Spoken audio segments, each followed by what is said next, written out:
Hello again. Let's have a look through the morning papers now. Joining me, the journalist and author Janelle Aldred and the political commentator Benedict Spence. Good morning to you both. Thank you for being up so early on a Sunday morning. Let's start with the Telegraph. Janelle, you've picked this out. This is what everyone's talking about. A 5% cut in VAT. Talk us through that. Oh yeah, Liz Truss had initially said no handouts if she becomes PM, and of course she's not officially PM, but we all expect it. And so she's done a bit of a U-turn, but the kind of U-turn I think we want to see. So they're calling this the nuclear option. There's a range of options of VAT cuts, 2.5%, 5% is what's being talked about.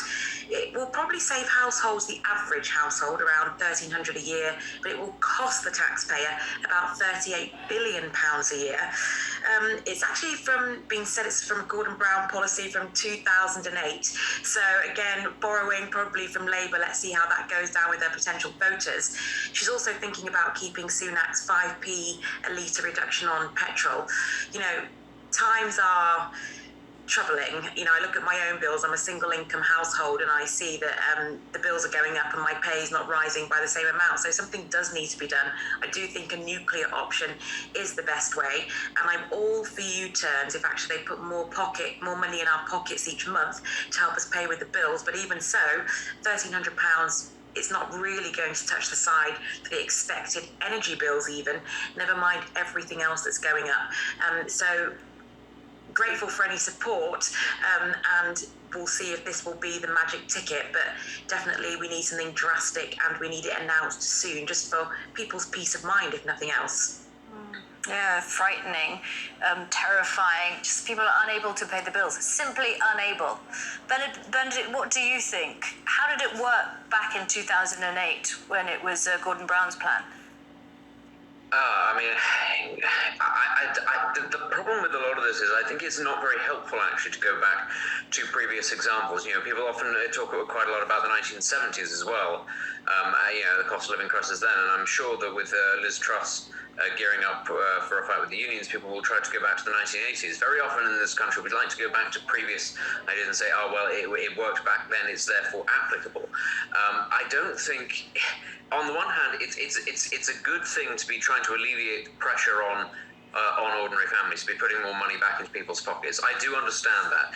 The major issue that I have, is twofold. One is the effect that having extra money puts on inflation, which is already sort of set to be staggering levels early next year, which, all the idea about getting rid of, bringing that under control appears to be going. Really, the other thing, I suppose, is I'm very sorry. I've slightly lost my train of thought. Don't worry. It's 6 o'clock on a Sunday morning. You're allowed to. It is. Join the crowd. You know how it is. Often just on the tip of your tongue.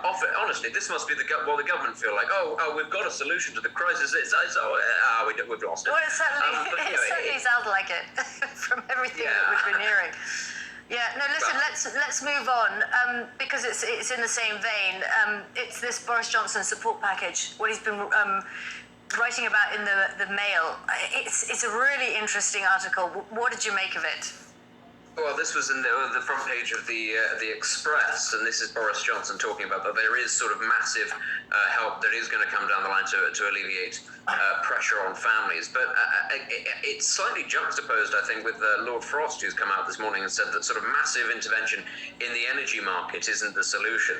And I do think it's very interesting that you've got, it's going to be sort of massive intervention from the states and everything but reforming the energy system, which I don't think necessarily safeguards us in future from future stress. We do have to remember that we've been very fortunate over the last sort of 3-4 decades or so not to be experiencing war or pandemics, but these things are not actually unusual throughout human history. They do strike again, and I think if we sort of, as we did during the pandemic, we augment the economy and the state to alleviating stress in the short term, that's all well and good. But there is a debt that will need to be paid at some point. And I also think in some ways Boris Johnson is slightly creating a rod for his successors back. If he's coming out and saying, yes, there will absolutely be huge amounts of intervention, there'll be financial assistance, there'll be tax cuts, whatever it may be. if you're Liz Truss, and it is likely to be Liz Truss, you're probably sat there thinking, well, thank you very much, Boris. This is your kind of territory, promising the earth and spending the earth whilst you're there and hoping that somebody else will have to pick up the bills. Well, I'm going to be here in 9 days' time having to pick up the bills for this. So, not the most helpful intervention, although politically, I'm sure what most people want to hear, given that most people would have wanted a strategy in place months ago.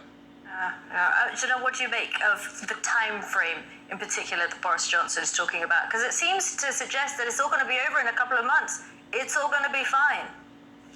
Well, I think listening to Boris hasn't done us very well so far, so I think we should probably all stop. But granted that he's been away for the past few weeks, and now this intervention at this stage when he's about to say ta-ra to all of us. So I think that about sums up probably his PMship and probably his legacy too. So I think maybe we should just ignore it. Benedict, that's a bit harsh. What do you think? I mean, he's still the PM, even if it is only until the 6th. Yeah, but I mean, honestly, the very fact that he is still Prime Minister, this I think is something that's going to be used to hit the Tories quite a lot by the Labour Party. The indulgence of the Conservative Party throughout this leadership contest. Now, this isn't Boris Johnson's fault. This is the Conservative Party at large. But I think it does speak to the lack of severity with which they've taken it. The fact that we are still sitting here, twiddling our thumbs, going, right, well, it will be Liz Truss, but we don't know when she's going to be able to announce any of these things because she's not there yet, and we've still got a little way to go. We had a couple of pointless hustings over the last couple of weeks where nothing new was said really. We've had Rishi Sunak sort of throwing hand grenades out in a desperate bid to draw, to claw back support. But really, this whole thing has gone on far too long. So as much as I do say Boris Johnson is not being particularly helpful to his successor, my word, we should already be over this hump. We already knew who was likely to be the Prime Minister weeks ago. And I think that the prevaricating, spending more time, allowing Boris Johnson the space to write for the Mail or the Express to say, hey, things are going to be fine. Honestly, it just doesn't speak of a government in waiting or in office that has much of a semblance of what it wants to do. It is simply one that is playing for time and hoping, frankly, that the weather this winter isn't so bad and that people don't need to jack up their heating so much.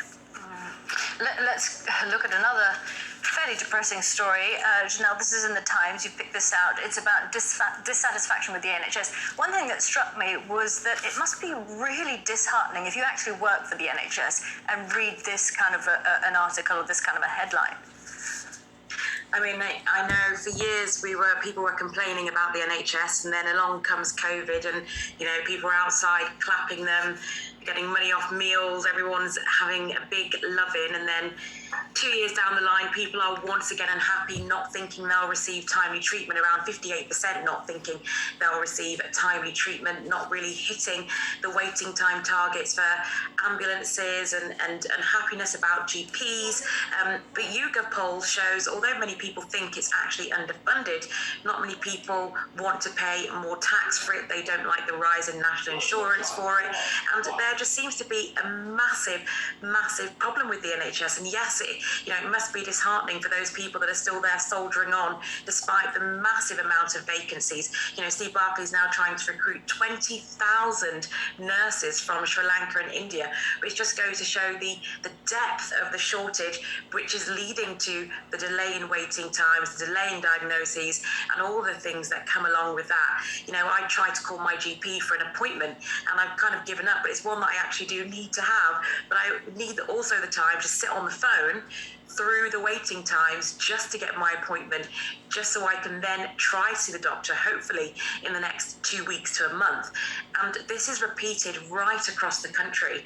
And it seems to be, we need wholesale reform. You can chuck all the money that you want at a system, but if you don't have nurses to administer it, if you don't have enough GPs, if you don't have enough social care workers, 165,000 vacancies in the social care workspace, then it's hard to see what you can do without actually people to deliver the service. And I think that's where it's all falling down. And there needs to be a wholesale look at reform, not just promising more money, but promising and finding where those extra staff are. We can't just rely on outsourcing it from other countries. We need to get the narrative around the NHS better in this country, so it's somewhere people want to work. The narrative this year seems to be that we do need wholesale reform, whether it's with the energy system, the water system, the health system. But Benedict, what do you think about this? Do you feel that there has always been the sense that when push comes to shove, and if you're in a real emergency, the NHS will come through for you. Yes, we have to wait for our GP, hours on the phone to see our GP, but if you really need them, they'll come through for you. Are you surprised at what this survey found? I'm not surprised because that's no longer the case. So when the NHS was established, it was a groundbreaking and fairly miraculous thing to offer free healthcare at the point of access. But we do need to remember that there were many things different. I mean, for a start, Britain was a very different country. The demographics to which it was catering were also very different. And that actually is one of the key things, is the crossover between NHS emergency care, medical care, and social care. One of the major reasons why we have such backlogs in the NHS right now are the sheer number of beds that are being taken up by elderly and vulnerable people because they can't be released back to their homes, back into the community, or back into care because the care just isn't there. And this is why this winter in particular, the NHS is going to have a crisis. We always say that the NHS is going to have a winter crisis.